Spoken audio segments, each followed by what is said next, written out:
बहुत ही संघर्षशील, बहुत ही जुझारू नेता आदरणीय श्री मल्लिकार्जुन खड़गे, मैं आपसे प्रार्थना करूंगा कि उनके बोलने से पहले नारे लगाएं, कांग्रेस पार्टी, कांग्रेस पार्टी, श्री मल्लिकार्जुन खड़गे, श्री मल्लिकार्जुन खड़गे।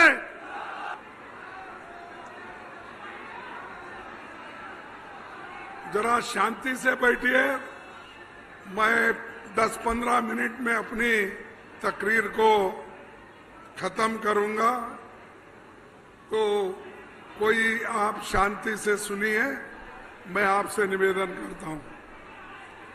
इस मंच पर बैठे हुए हमारे पूर्व मुख्यमंत्री और सीएलपी लीडर श्री भूपेंद्र सिंह हुड्डा जी, अध्यक्ष उदयभान जी, सीडब्ल्यूसी के मेंबर नासिर हुसैन जी, महिला कांग्रेस की अध्यक्ष अलका लांबा जी, अंबाला लोकसभा के उम्मीदवार वरुण चौधरी जी और गठबंधन के उम्मीदवार कुरुक्षेत्र से श्री सुशील गुप्ता जी, मंच पर बैठे हुए मेरे सारे भाइयों और हमारे बुजुर्ग नेताओं और यहाँ पर जमा हुए मेरे माताओं, युवा मित्रों, किसान भाइयों और मीडिया के मेरे दोस्तों, सबसे पहले मैं भारत रत्न राजीव गांधी जी की शहादत दिवस पर उनको हृदयपूर्वक श्रद्धांजलि अर्पित करता हूं। आप सभी जानते हैं कि भारत के सशस्त्र इतिहास में अब तक का सबसे भारी बहुमत 1984 में राजीव जी के नेतृत्व में आया था। कांग्रेस पार्टी 414 सीटें जीती थी। मोदी अभी भी कहते हैं, आप मुझे साथ दो, मैं देश का विकास करूंगा। अरे देश का क्या विकास करते हैं? मेरे को बताओ। जैसा पंडित जवाहरलाल नेहरू जी ने बड़े बड़े डैम बनाए, भाखरा नानल जैसे, हीरा कुंड जैसे और भी बनाए और कारखाने बनाए, उसको मोदी जी एक एक करके अमीरों के हवाले कर रहे हैं, अदानी और अंबानी के हवाले कर रहे हैं। पैसा हमारा, तुम्हारे दोस्तों को फायदे के लिए ये काम कर रहे हो। आप कहते हो मैं सच्ची देशभक्त हूं, देश मेरे वजह से आज मजबूत है। क्या मजबूत है? अरे तुम तो पहाड़ खोद के चूहा निकालने वाले लोग हैं। और हमारे पास ऐसे नेता हो गए,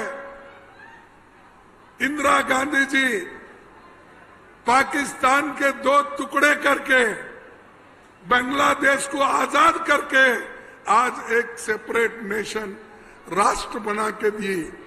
1 लाख लोगों को जेल में रखा। तुम तो हमेशा वही बात करते हैं, मैं वो किया, ये किया, ये पहाड़ से वो चूहा निकाला, वो पहाड़ से बिल्ली निकाली। ऐसी बात करने से देश की मजबूती बनती है। जो आयरन लेडी इंदिरा गांधी जी के निर्णय और कंप्यूटराइजेशन का एज, पंचायत हुकूमत को स्थापन करने में हमारे राजीव गांधी जी ने काम किया, उसको काम कहते हैं। नेहरू जी ने किया, उसको काम कहते हैं।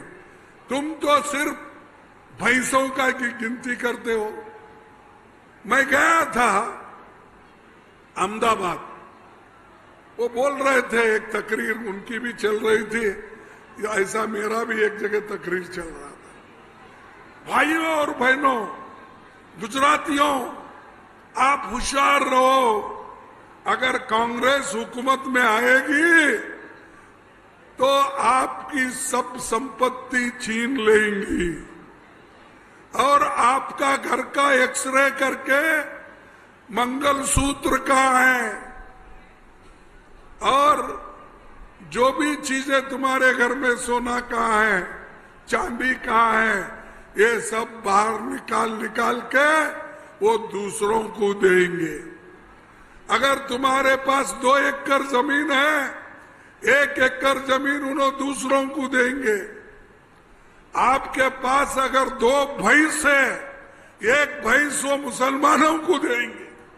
ये उन्होंने ही कहा, ये हमारे शब्द नहीं है, ये मोदी के शब्द है। ऐसे एक प्राइम मिनिस्टर ऊंची जगह पे बैठ के अगर ऐसी बात करते हैं तो क्या कहना चाहिए? ऐसों को फिर से वोट देना? मैं पूछता हूं, फिर से वोट देना? नहीं। तो और फिर भी लोग अभी भी चंद लोग हैं मोदी मोदी बोलने वाले। अरे भाई, वो तो झूठों का सरदार है, फिर भी आप मोदी बोलते हो।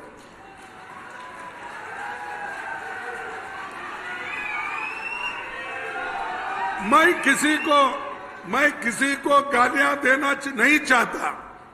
मैं मोदी के खिलाफ नहीं हूं, लेकिन मोदी के विचारधारा के खिलाफ जरूर हूं और उससे लड़ रहा हूं। आरएसएस के विचारधारा के खिलाफ हम लड़ रहे हैं। संविधान को अपने हक छीन लेना चाहते हो, उसके खिलाफ हम लड़ रहे हैं। लोकतंत्र को आप मिटाना चाहते हैं, उसके खिलाफ हम लड़ रहे हैं। मोदी जी, आप समझे हैं कि आप बहुत होशियार हैं, लेकिन आपसे भी ज्यादा इस देश की जनता बड़ी होशियार है। मोदी जी ने ये बोला, ए जा चुप बैठो, क्या जी, कितने बार बोलना? मोदी जी इतने झूठ बोलते हैं। पहले एक क्या तुम्हारा वो बिठाओ उनको, कौन है वो?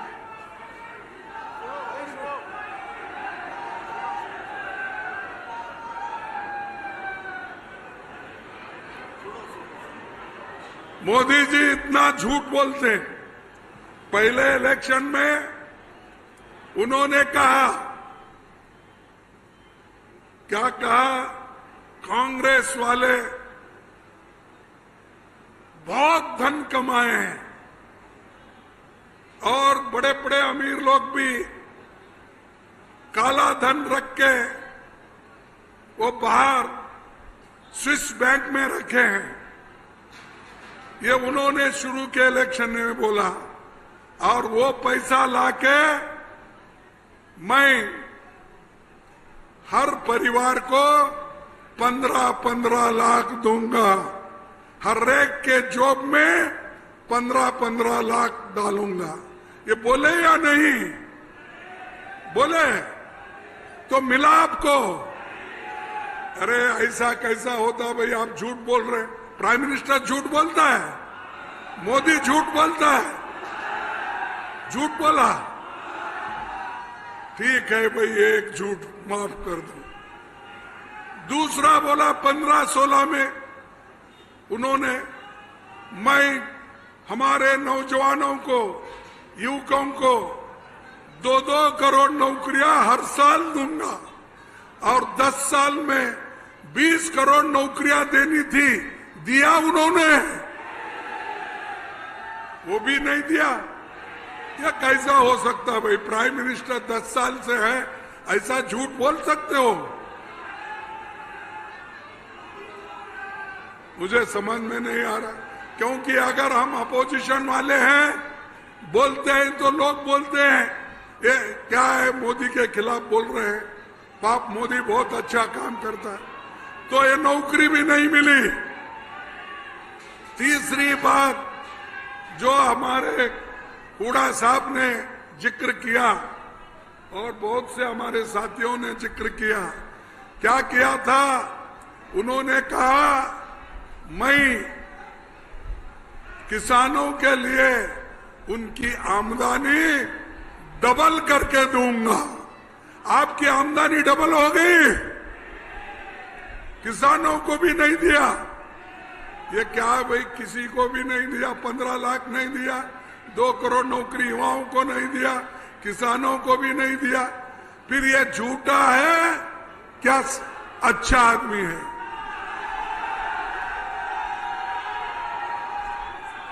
तो प्राइम मिनिस्टर झूठे हैं ना? हाथ उठाओ, कहो ये झूठा है। तो ऐसे प्राइम मिनिस्टर को अगर मैं ये झूठों का सरदार है अगर बोलूंगा तो क्या गलती है इसमें?